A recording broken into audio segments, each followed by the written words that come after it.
All right, ladies and gentlemen, welcome to another episode of Victorious Ones podcast.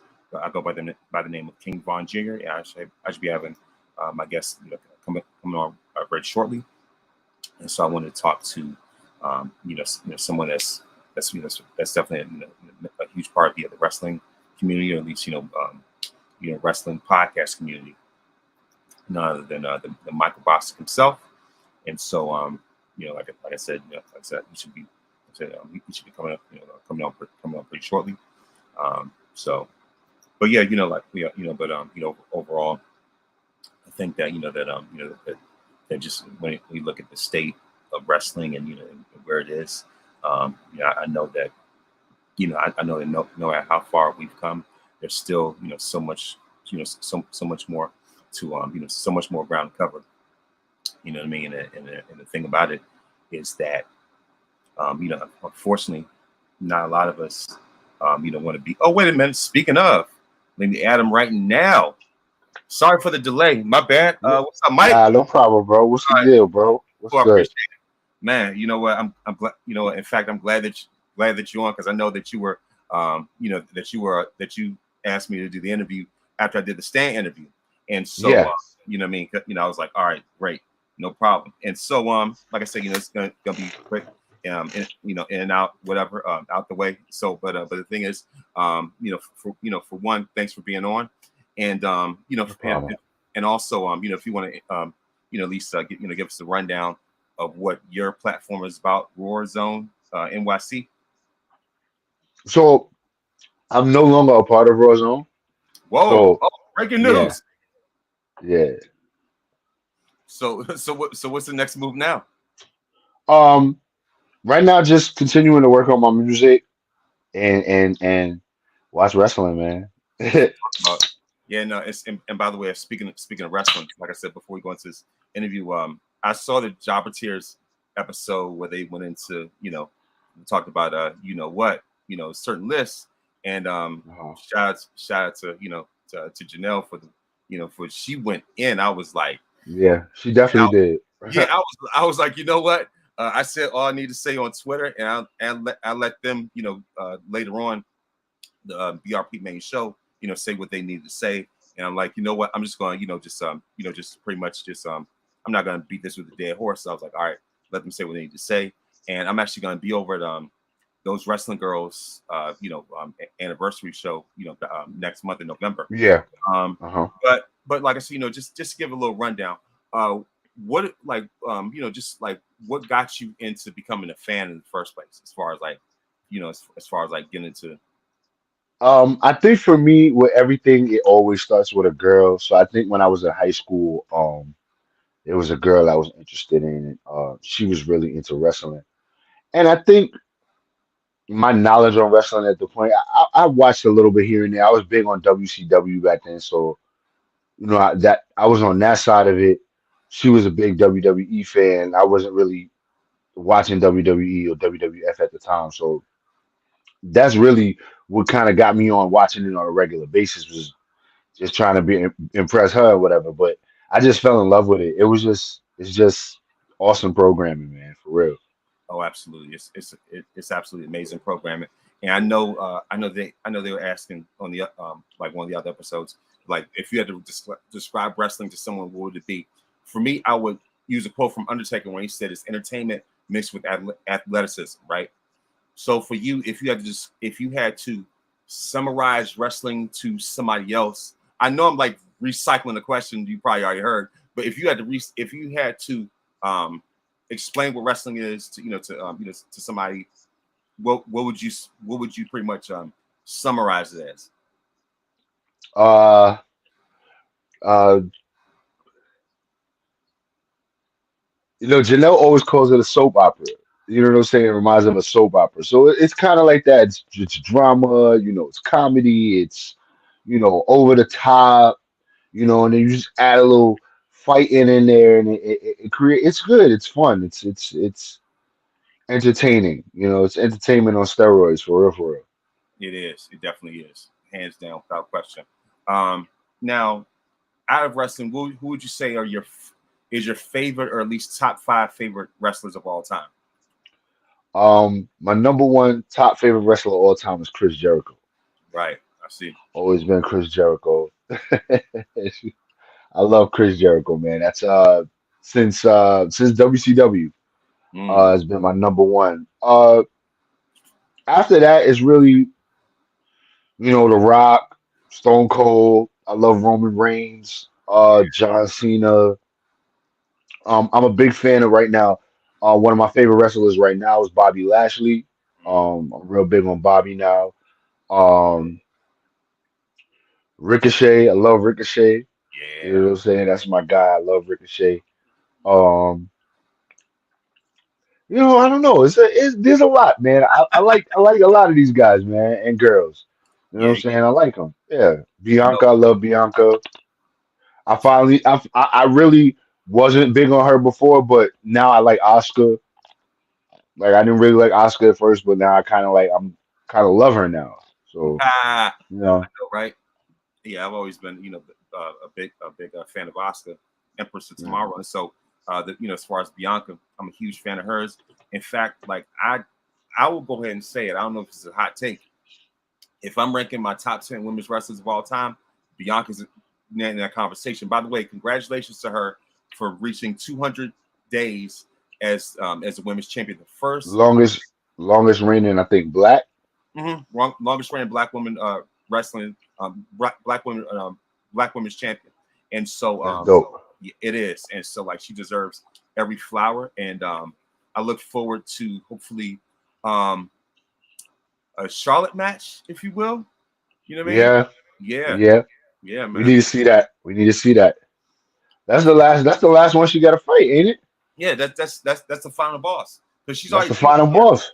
she's already collected three heads already. So this is the main one. This is the That's the biggest prize. last one. Yeah. That's one. And so I know for me, as far as favorite wrestlers, one of them I'm wearing a shirt of right now. For those that ain't watching, it's a Bret Hart shirt. Big fan of his.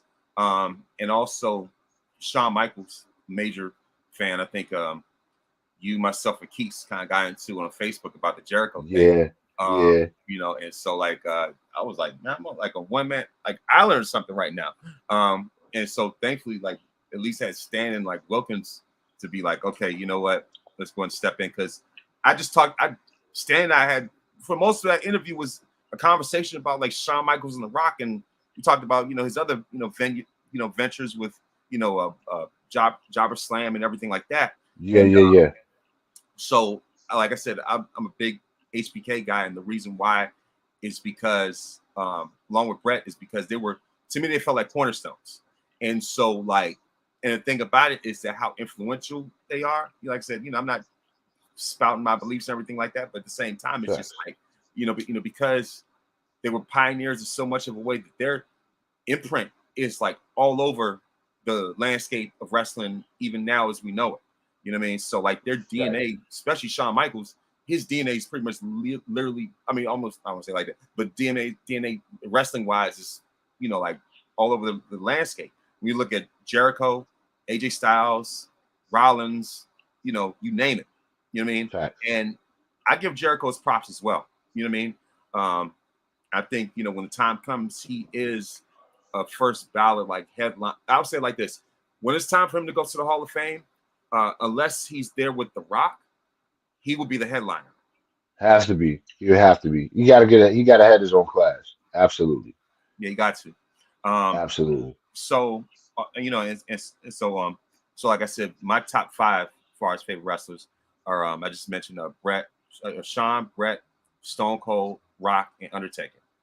As far as Okay. current, I'm a big, huge fan of Roman as well as Bianca. You know what I mean? Oscar as well. So we already talked about your fandom of Jericho and everything like that. And so, Yeah. what are your thoughts on the state of the way the WWE is under the Triple H regime? I mean, I feel like he's doing a great job. I don't know what people see, and people always got a reason to complain about something. But I mean, just bringing back certain wrestlers to just making certain belts feel more important, uh, down to the storylines making sense, fixing things that didn't make sense under the Vince regime, things Right. like that. So I think it's been a great process. Yeah, there's still things that have to be worked on, but what doesn't need working on? You know what I'm saying? So it's just, as long as it's in a step in the right direction and everybody's enjoying the product, then that's all that should really matter. To me, Excuse I me. agree as well because since you say you grew up watching WCW and stuff, I was the opposite. I was a huge WWF guy, and Yeah, so hence why a lot of my top five favorites happen to be WWF yeah, from that. guys, Right, company guys. right, Nothing against Sting; he's a franchise guy. If I did a list of the greatest without it being like biased, Sting would be in that conversation. Ric Flair would right, absolutely certainly be in there because you can't talk right. about wrestling's history without Flair. But Hmm. with the way I see that WWE is doing, just like you said, they're making improvements, and so Triple H has to do everything he can to undo 40 years under Vince's regime. When you think about it, that Vince literally from 1982 when he first bought the company from his dad up Right. until his forced retirement, that's an entire 40-year window. 40 years. You know what I mean? Facts. And so there's a lot of things that no matter how groundbreaking Vince was, there was still a lot of skeletons in those closets. Whether it's Jimmy Snooker stuff, steroids, whatever, yada yada yada, you name it. And so and then of course things with Dark Side of the Ring, whatever. That's neither here nor there. But at the same time, has the product ever been perfect? No, but at the same time, it's always finds ways to improve. So because Vince it got to the point where his philosophy is and way of thinking, being out of touch, eventually caught up with him. On some other stuff. At the same time, it's just like now, the funny thing is, Mike, before this unexpected, retirement came up, people were Uh already huh. talking about for years and years. Even when Triple H was with NXT, they're talking about, talking about when the time would come for for Vince to to hand over the reins to to Stephanie and Triple H, and they already Right. talking about that for the longest time. Nobody knew how long it was going to be, and nobody Right. knew like knew that it was going to end this way. You know what I mean? But Right. now, look, as far as I'm concerned, you already, now you got what you want. Just be patient. I don't want to sound like Embiid in the Sixers, but you got to trust this process. You know? Right. Correct. Yeah. Correct. And so, Everybody doesn't have patience, so they're always gonna complain about something. yeah, It's always gonna be absolutely. somebody to say something. You know, and honestly, a big reason why um, I came up with this podcast and this platform was because I'm not one to to just waste my time, waste my bandwidth, and just type online about everything that I don't like. You know what I mean? And that's the big reason why I do what I do. Why Stephanie Hardy does what she does, because the thing Correct. is, you got to find find some type of common ground and share what you like rather than just we have constructive criticisms, but at the same time, it's just like at least there's something in there that appeals. You know what I mean? Yeah. Absolutely. You know, Absolutely. and also another like I said, as far as the state of WWE, like I said, um, I like the trajectory that that's currently going there right now, and like I Absolutely. say, I'm just ready to ready to see what else that they have in store. So also, real quick, like I said, I'm not gonna hold everything up, but the thing is, what are your thoughts on Roman's era, if you will, his reign as champion? Because I know Seth Rollins just did an interview with Ariel Hawani saying like, yeah, I feel like I'm the number two guy, whatever, the second, third. So what do you think about this era that we're in, as far as Roman and how he's moving the I, needle?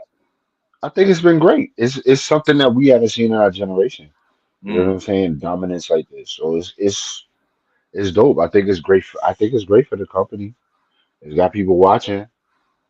Who's next? Who's gonna be next to step up to Roman, and who's gonna beat Roman? Who's gonna try? It's nice. It's an attraction. So people want to see that stuff. That's what draws people in. So I think there hasn't been really a misstep in this whole storyline. I don't think so either. I think it's very well planned out, very strategic, very Hmm. calculated. Because because the thing is, let's not forget, before this, Roman was like a roller coaster, up and down, like his because Facts. there's so many starts and stops and things like that, and and just like all the slander that he got on the internet, you know what I mean? Yeah. Just unnecessary slander, like like come on now. And then now, it's a complete 180, like unlike anybody else's trajectory that I've ever seen before. And I've been Facts. watching wrestling for for a long time since what I mean, like but at the same time, I haven't seen a 180 this way. You know what I mean? I mean, Yep. even when you look at somebody like Cena, because the thing is, Cena's been consistent as far as like the way he was booked from the time that Right. they did Thugonomics and everything like that. And so, but the thing is, Roman, it's just like fans, as Daniel Bryan said, fickle, and so, Right. um, and talking about threatening them to riot and things like that, because I was actually at WrestleMania 32, Uh-huh. at the time. This is when Roman couldn't really talk, and so he's Right. talking about like if Roman wins, we riot and stuff like that. Nobody did nothing. You know what I mean? So I was like, come on now. But I like I mean, said, yeah, people think they know what they want and don't know what they like. At that point, they were trying to force Roman on us. So I guess everybody had that Roman fatigue, yeah, and I think people are starting to get it now too. You know what I'm saying? But I mean, at least with it now, they're not listening to the people more so like, all right, well, let's just get the belt off him or whatever like that. It's more like, well, yeah, they're supposed to not like this guy. You know what I'm saying? He's a heel. You're not supposed to like him. So you're supposed to want to see who's gonna beat him next. So you're supposed to want to like make sure that whoever it is gets the belt off of him. And so it works that way. It's funny. It's funny, but it works. It works for him now. The character it works for the character. it does. Oh, by the way, shout out to me. Hey, what's up? Thanks for watching. Yeah, so so the thing is, since we just happen to go into Roman talk, that's like the ultimate Roman super fan just now. That that left a comment. What's up? You know what I mean? So like I said, I'm glad that you're on because it's really starting to get traction. And also one more thing, I've been asking people so much. Like I said, Uh-huh. in terms of Roman, I mean in terms it's a Roman show right now. But the thing about it is that I've been asking so many people, if you were to come up with an all-time list, I'm working on mine pretty soon. Where would you put Roman? All time? Yeah, all time. Where would I put him? Today he's number one, but I'm talking about overall. Just like an overall list. Where would he be all time? Mm-hmm. Uh, Probably bottom 10. Mm. Bottom 10. Mm. Yeah, Okay. he has he's still in top 10, but he's gonna be seventh or eighth Mm. in that area, Okay. ninth maybe. Okay. He can move up. He can move up. There's not to say that he can't because he's doing great work. Before he was top 20, so now he's moved up into that top 10. Mm. But I wouldn't put him in my all time top five. Like I wouldn't put him all time top five. Right. He doesn't make that just quite yet. Mm. So okay. So who are the ones that you would put like ahead of him at this moment? At this I'm putting you on the moment, spot right now.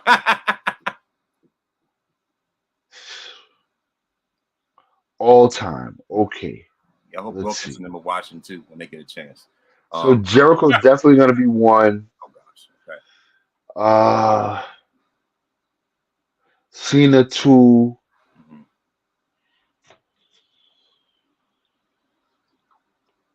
Rock three, Taker four, Mhm.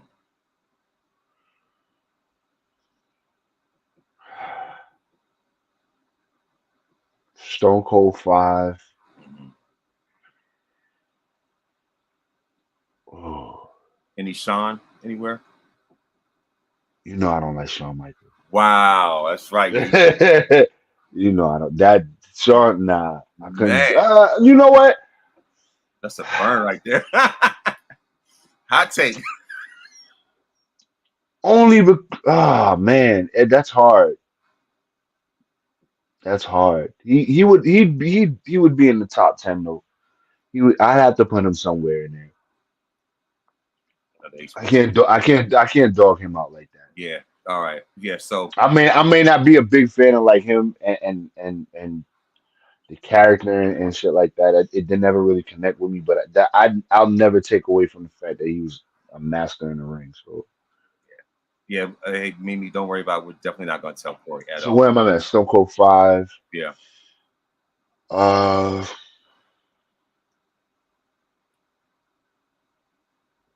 If that's it, Hogan 6. Hogan 6. oh yeah. And I hate that, but I don't like Hogan, but Neither do I. But I still. Macho 7. Mm, Then maybe Roman. that's a good one. That's a good Yeah, so it's like 8. Yeah, you'd be like 8. Yeah, 8. Yeah. one. And after that, I would just, I don't know. I don't know. Kane, Oh yeah. Yeah, we're getting subjective now. MJF, and you know what I'm saying? MJF, people, you throw whoever in there now, you know what I'm saying? Like like a rabbit hole right now, but no. Sting, you know what I'm saying? Like, Yeah. but Uh, like, he's definitely not, I don't think he's better than the 7 before him. nah. You know what I mean? Yeah. Just, not to, and like I said, not to say that he can't get there and that he won't get there, but, you know, let's see what happens after the bloodline stuff dies down. Let's see what happens after that. Yeah. Whereas like there's not a Heyman and there's not a Jay and a Jimmy and you know people there to assist him. Let's see when he's alone on that island of relevancy. Sorry about that, my bad. Nah, no Okay. problem, bro. Yeah. Yeah, when he's But on that island of relevancy by himself, and let's see how he can move a crowd. yeah, absolutely. Yeah, most definitely. It's certainly helped his trajectory. So as far as all time, I wouldn't quite put him in the top 10 yet. I still leave room for for him to move up. Yeah, the fact that people think Rome needs assistance it is wild. I agree. You know what I mean. So I put him. No, so it's not that he needs it. It's just that he has it, and so we haven't seen him without it. And I'm not saying he needs it. I don't think he does. No, But I mean, I have to see it. I have right, to see it to know what he could do on his own. When he was on his own, he couldn't, and right. that's the only sample size I can go by. You Mm-hmm. know what I'm saying? So not to say this character here that he has couldn't do it by himself. I believe he can. I just haven't seen it. Solo off and on for the past year. Exactly. And by the way, like I said before we wrap up, I actually wrote an entire article, about Roman as far as like his tribal chief. Well, really his trajectory from the time he was with the Shield to when he briefly went on his own. That in between run, is the big dog and everything like that, little Shield adjacent, and then eventually when Right. eventually when we became the tribal chief, and just his just the way that he's ascended ever since then, and so Right. so with that being said, I had conversations with people like this with people all the time. And so Roman at the most would be like outside, barely outside the top 10, maybe like top 15 or something. And at Uh-huh. the minimum, about 20, maybe, you know what I mean? Yeah. So at least somewhere in there, at least just to give some type of wiggle room. Cause like I don't know if I put him quite ahead of Orton yet. You know what I mean? So like, somebody like See, that. I forgot Randy. See, I was slipping. Like you're right. He's not there on that Randy level yet either. Yeah. So like, the thing is that's a lot of ground to cover. And the reason and the thing about it, since I'm glad Mimi's been leaving comments, since it's her favorite, because the thing is, like, I'm doing everything I can to like uh kind of model my list to kind of like I've been taking notes from the way that they do their list. And Right. so like and it's created a blueprint. You know what I mean? It's created a blueprint for others like myself to follow when it comes to like evaluating like metrics.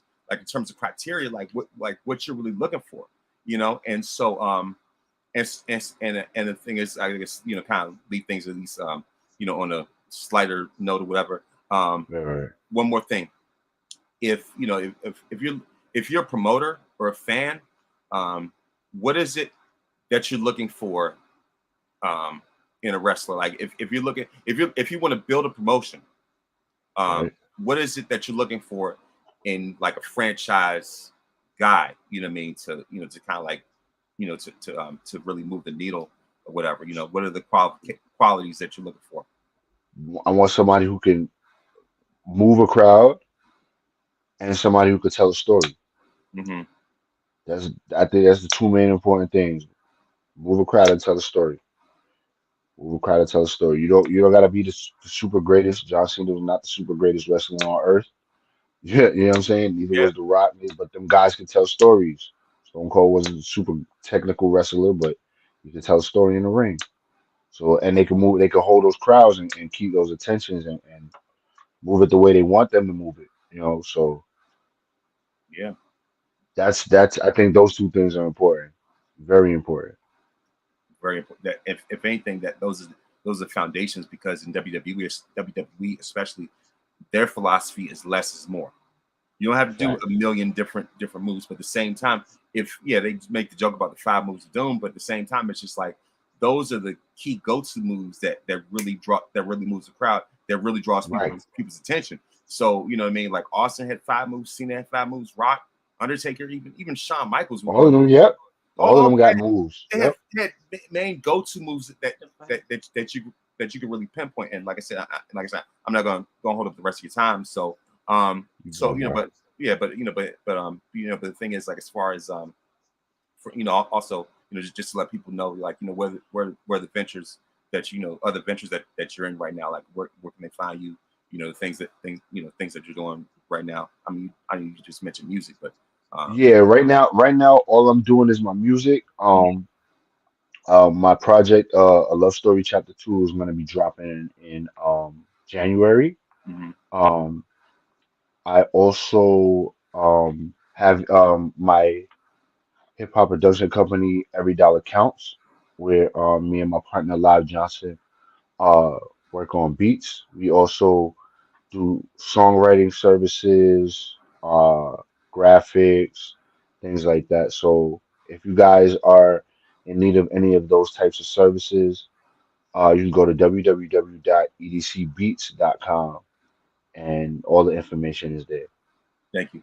And you know, also if you want to go ahead and you know, just let everybody know your socials, as far as like where they can Okay, you can find find me everywhere at underscore Heel Classic.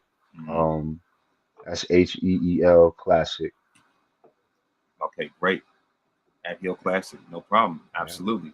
And once again, you know, of course, Mike, thank you very much for, you know, for Thank you, my brother. Thank you so time. much for having me. Oh, absolutely. I'm glad, and shout out to Mimi for you know, for joining the chat. You know what I mean? As Sure. always, you know, thank you very much. I appreciate it. That's an honor coming from her right there. So once again, thank you very much for, you know, for joining it and helping this engagement, if you will. So For sure. have a great night. You know what I mean?